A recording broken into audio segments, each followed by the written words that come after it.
Hi, welcome at your service in Caris. I just did a message which I've got really no idea of what I'd title it, and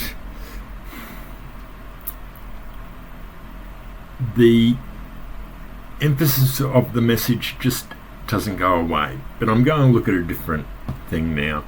You see, what I was talking about was how you live as a Christian. Are you actually following your master by doing what your master did?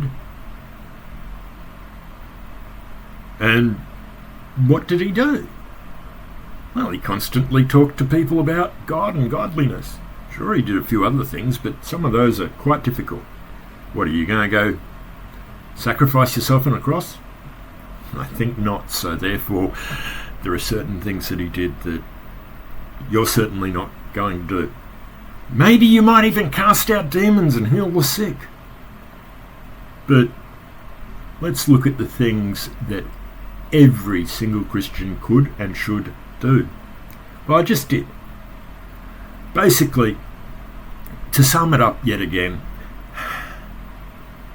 he always spoke to people, whether it was one-on-one or to small groups or to thousands. And each of those conversations that were recorded were about one subject. He only ever talked about God and godliness in many different ways, but just one thing. He didn't talk about the news, he didn't talk about the weather, he didn't talk about the royal family, the Herods and so on.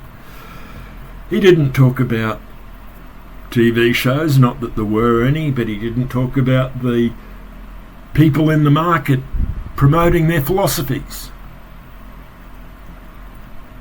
He talked about God and godliness. And we don't do that. I mean, he talked about God and godliness with everyone. Any opportunity. Goes to get water at a well, and there's a woman, and he starts talking about God and godliness, telling her about the living water. And that's what I'm going to get to here. Jesus happened by a woman at a well. So he did what he always does. Talked about God and godliness. And he happened to use the circumstance they were in so she could understand. He said, the water I can give you is a living water. Okay. It wasn't a message of heaven and hell that he gave. There are times that he did talk about heaven and hell. But I don't know personally that they were times that he talked to a total stranger. He didn't just start out with heaven and hell, or something to lead to heaven and hell straight away within a few sentences. I know that he spoke to a woman at a well, but he spoke about the good things. Rivers of living water. Okay. Let's look at the good things. Sort of. Sure, you can talk about heaven and hell and try and scare people into heaven and scare them out of hell. And heaven and hell is needed to do that, because you don't have a message without them. Sure, they're relevant. And I'm not saying there is no heaven and hell, but what if God said, you're not allowed to talk about heaven and hell? Okay, most people would have no way of talking about God, because that's the only method they use. Whereas I'd say, great, I use the living water method. I talk about the things that people want in their life right here, right now. Because her response to him was, how do I get this living water? I want it now. And he wasn't talking about heaven and hell. He talked about things that people would find desirable right there, right then. So is there anything in Christianity that's desirable? Well, guess what? If you're a real Christian, you understand that Christianity itself, forget the heaven and hell side of things, Christianity itself is a wonderful thing. Why? Because you've got to love these hateable people, you've got to love these nasty people, and that's a hard thing to do. Well, yes, you've got to do that, but that's not what I'm getting at. Because that doesn't make it desirable. That makes it a difficult thing to do, to be a Christian. What's the desirable part? If it's not heaven and hell and loving people that are undesirable, well, Jesus said we know them by their fruit. Jesus said, look into the fields. The fields are ripe for harvest. Talking about people. And the parable of the sower, talking about people receiving the word. And the harvest is always people and or the fruits of the Spirit in their life, because the fruits of the Spirit are also a harvest return. We harvest fruit. So those other harvest references relate to the fruits of the Spirit, because if it wasn't a harvest reference to tie it in, they wouldn't be the fruits of the Spirit, they'd be the attributes of the Spirit or whatever. Fruits of the Spirit: love, joy, peace, patience, kindness, goodness, faithfulness, gentleness, and self-control. Galatians 5:22 and 23. And those verses finish, and against such there is no law. So, they're the fruits. They're what we are in salvation to produce. We are to have in our lives love, joy, peace, patience, kindness, goodness, faithfulness, gentleness, and self-control. These are really good things. In fact, if you look at them, they're more than good, they're wonderful things. If you're living in a world of hate, yet you can find God's love in you, that you can exude love even though hate's all around, it's a good thing, and a mind-blowingly good thing. Because once you A, understand it, and B, can live it, it's wow. Joy. If you can have joy in the middle of turmoil,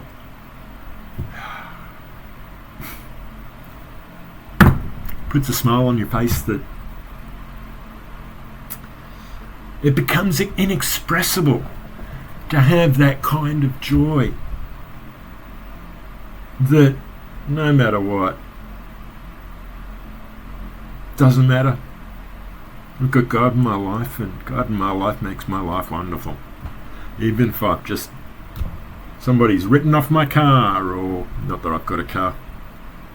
Who cares about a car? I don't need stuff. I don't need things. Sure, I've got some clothes. Sure, I've got a desk and a computer and a couple of phones. I need a couple of phones because one's the ministry phone and the other one's my phone. There's two phone numbers. I could put two numbers in one phone, but I use them for other things as well. I will take them out into the streets and use one as a video camera, and the other one I've got my questions on. Sure, I could write the questions on a piece of paper, but A, it makes it difficult to read that piece of paper. B, it has to be a pretty big piece of paper to read all the questions. C, that piece of paper can blow in the wind and blow away, and so many hassles. It's just so much easier and convenient to have a second phone for that as well, and many other reasons. I can hand that phone off to somebody and say, you take care of the church for a day because I've got to do this or that. Okay. Love, joy, peace.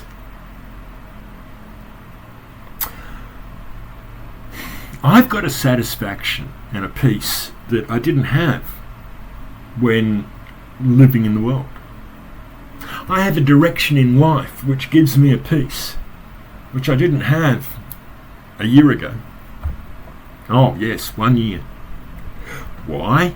Well, I was a Christian 24 years ago and backslid, and I've just been living in the world as a worldly person, not even really believing in God.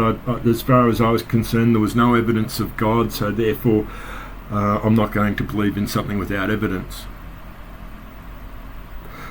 But God wants to shake your life up and express things to you like Ephesians 2:8. For by grace you are saved through faith, not through evidence. Believe first and I'll show you later.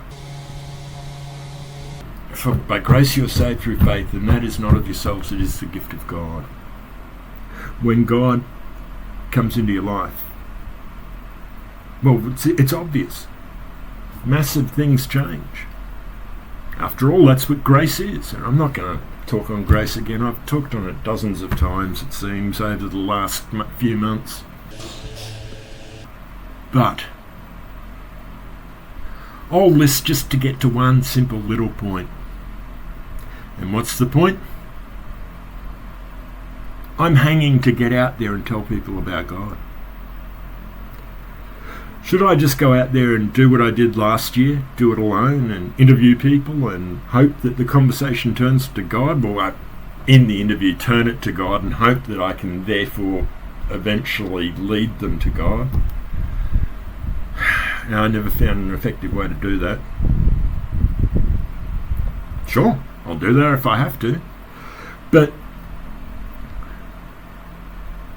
a better way would be to do what Jesus did. Jesus sent them out in individuals, as individuals. Oh, hang on, no, that's not right. He sent the 12 out 6 by 6. No, he didn't do that either. Oh, he sent them out in twos, that's right. And there was another occasion where he sent 72 people out in twos. Okay. Is there any more backing for that status of how you should go out and tell people about God? Well, Paul went out with Timothy, and Paul went out with Barnabas, and Paul went out with someone else every time. Unless he was in prison writing a letter, but he wasn't out evangelizing when he's writing a letter. Even Paul went out with someone. The apostles, even at their status, and I don't mean, oh, they're wonderful. They're just people like the rest of us, because to God, everyone's just a person. And everyone needs to be humble first, which means they would have not considered themselves anything special. In fact, they didn't. They said, all of them seemed to start letters by saying their name and then following that with a servant. And they didn't use the word servant, but it's translated that way in King James, etc., of Christ Jesus or Jesus Christ or the like. But the word translated in servant is doulos, and that word literally means slave. They consider themselves slaves of God, but I understand. I'm committed to God. I'm bound to God. I'm bound to God in a slave-bound way. I'm not just a servant that, oh, well, if I don't like what my master says, I can just leave. No. If I don't like what my master says, it's still my master. I am not merely in my own service doing it in my strength. I can't think of myself so highly. I'd be thinking of myself higher than Peter, Paul and James, for example. Because they all used doulos to describe themselves. They all described themselves as a slave of Christ. I'm no different. I don't even put myself at their level. I'm just your average person, so I am just as much a slave. And I do get it. I do understand. I am no more than what God makes me. These messages aren't messages of what I want to say. They're just something that's shoved into my heart that I need to get out. Because what do I want? Talk about godly things to people? Well, go back a year, it's like, no, all I wanted to do is just watch TV and get away from existence because I had no purpose, no direction, no nothing. Then God comes bashing down those doors and, well, you become a totally different person. And there's a point there, if you haven't become a totally different person, well, have you really accepted God into your life? Because that's what he does. And I haven't even got to the point yet. What's the point of why I started talking? Well, I want to go out and promote these things to people. To let them know that the living water is out there. Not the heaven-hell story.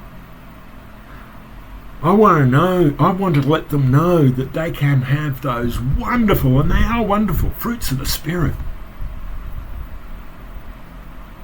Because that's what grows in a person's life if they become a Christian. If they've truly given their life to God, then those fruits truly come out. They're not just an if. Because, again, Jesus said we know them by their fruit. Does a thorn grow figs or something like that? He said. No.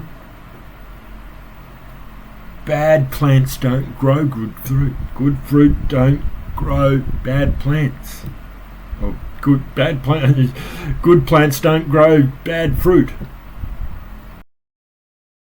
So, unless you see that bad fruit in a person's life start to produce good fruit, well, where's that come from? Well, I've got God in my life. Oh, tell me more. I can see the change in your life. That's the reality of Christianity. But still, I'm looking for someone willing to go out with me and talk to people about the living water. I need to glorify God and say it's the living water method as opposed to the heaven-hell method. There are a lot of people that preach the heaven-hell method, and all they're getting is people that are scared into heaven because all they want is themselves to be saved, and it's all about themselves and their future after death and them. You're appealing to their selfishness. Well, sure, the fruits of the Spirit appeal to selfishness as well, but I'll tell you what, who really wants to love those that have been showing them hate? Who really wants to have joy in a circumstance of turmoil? Peace when, or joy when there's sadness, and peace in turmoil? Who really wants to change their life from being an out-of-control partying person to being a in-control, kind, strong person? They're not appealing, but they're good. And when you get to know God, they become just so appealing. And they seem appealing. Oh, you get love, joy, peace, patience. But no, there's a cost to it. Because that love is having to love people that hate you. I don't want that. Well, that's what God's all about.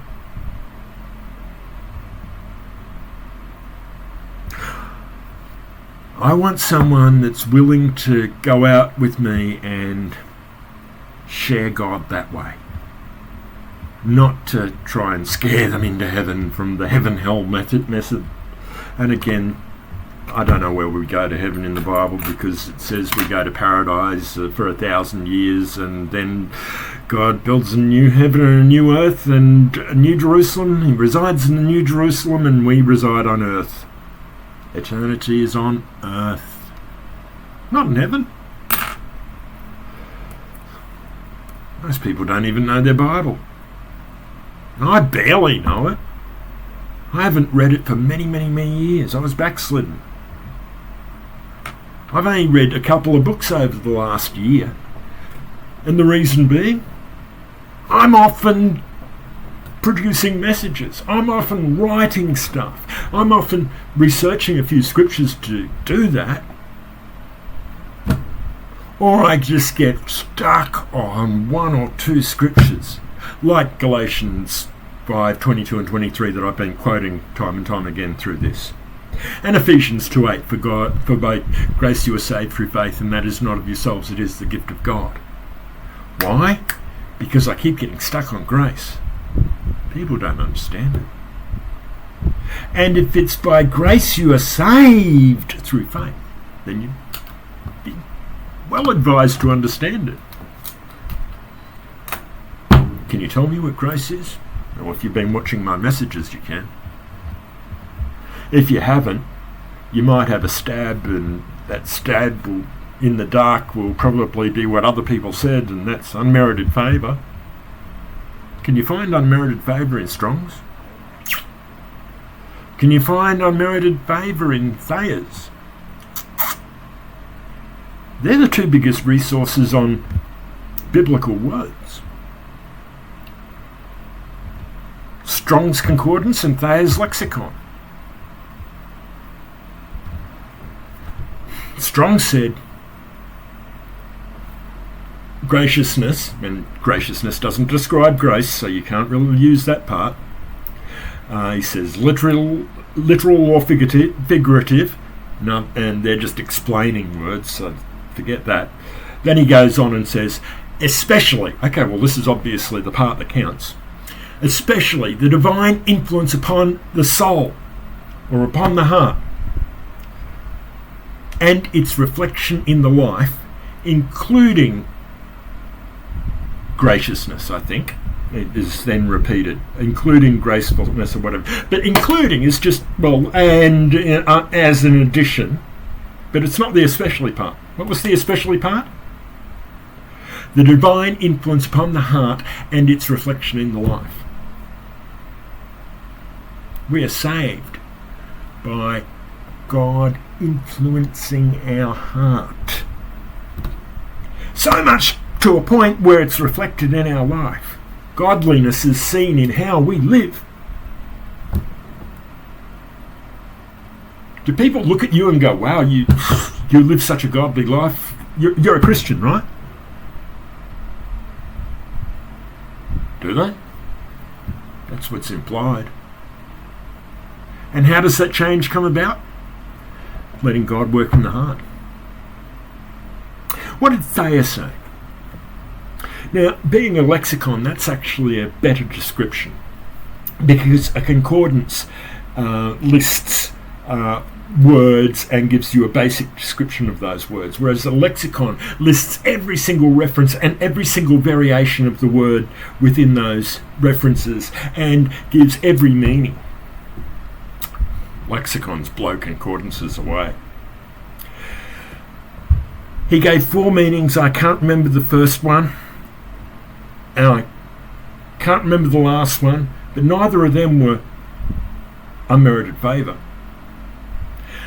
The third one was the action of grace in a person's life, and expanded on that a little, and it's still not unmerited favour. But the most descriptive part was the second, and his second description was the merciful kindness by which God, exerting his holy influence upon souls, turns them to Christ, keeps, strengthens and increases them in Christian faith, knowledge, affection, and kindles them to the exercise of the Christian virtues. Now, I wasn't even going to talk about this, but what's the basis of that? God turning you to Christ and kindling the Christian virtues. God making you like Christ, and what are those Christian virtues? Well, I find them in the fruits of the Spirit: love, joy, peace, patience, kindness, goodness, faithfulness, gentleness, and self-control. If you don't have those, when maybe those Christian virtues haven't been kindled in you. If you're not becoming the person that is walking the way Jesus walked. And again, woman at the well, what's the first thing he wants to talk about? Godly things. Where? At a well. So at the drinking fountain, do you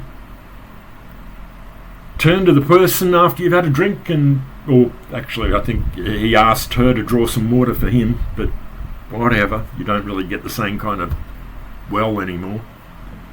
But at the drinking fountain, do you turn to the person that's just stepped up and say, can I pour you a cup of water, and how's life? You know, life can be better. I want to tell you about how you can have love, joy, peace, patience in your life, or whatever. I don't have the perfect introduction yet.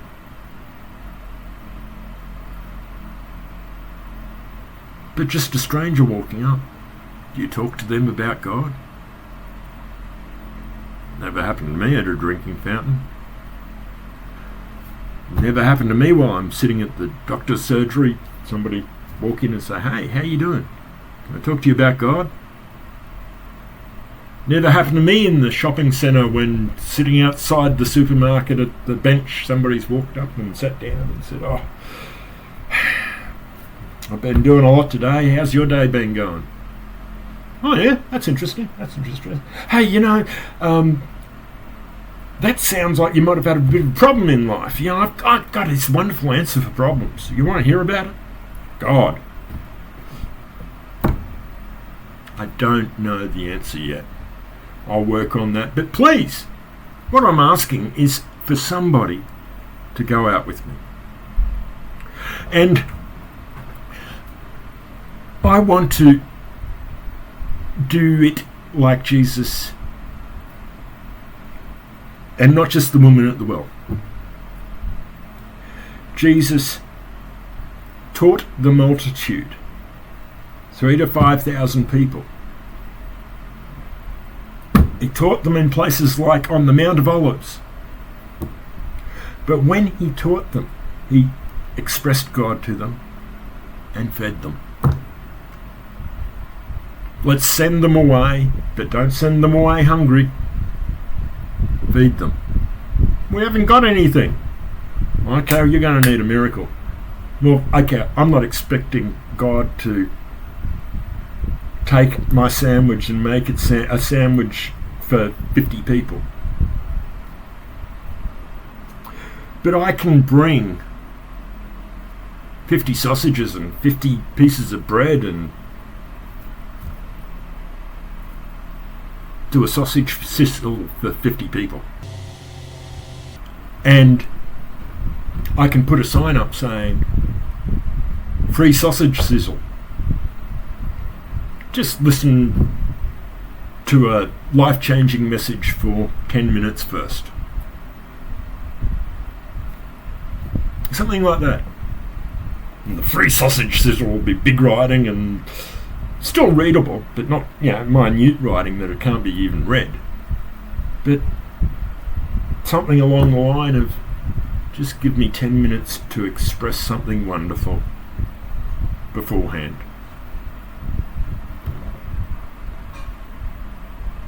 I want to appeal to people through their stomachs or through whatever. Jesus fed the people after he spoke to them. I'll do the same. I'll just do what Jesus did. That's all I'm called to do. To do what Jesus did. To talk to people at any circumstance. At the drinking fountain. Out in the public park where there's lots of people walking by. Put out a sign saying, free sausage sizzle, free food. Just hear about something really good first. It takes 10 minutes. I've used a ton of time. If you are on the Gold Coast and willing to do this, please get in contact with me through the group or phone the Narrow Door number, which is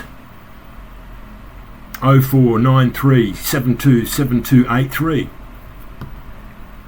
Or email narrowdoor@gmail.com. Preferably contact through the group, or even leave a message on this video. Okay, bless you. Please contact if you have a slight heart for evangelism and you happen to be in the Gold Coast area, especially the Burleigh area or the Broadbeach area, the central Gold Coast coastal area, Mermaid, Miami. We'll hit the parkland areas and express God to people. Bless you. Govern well in Caris.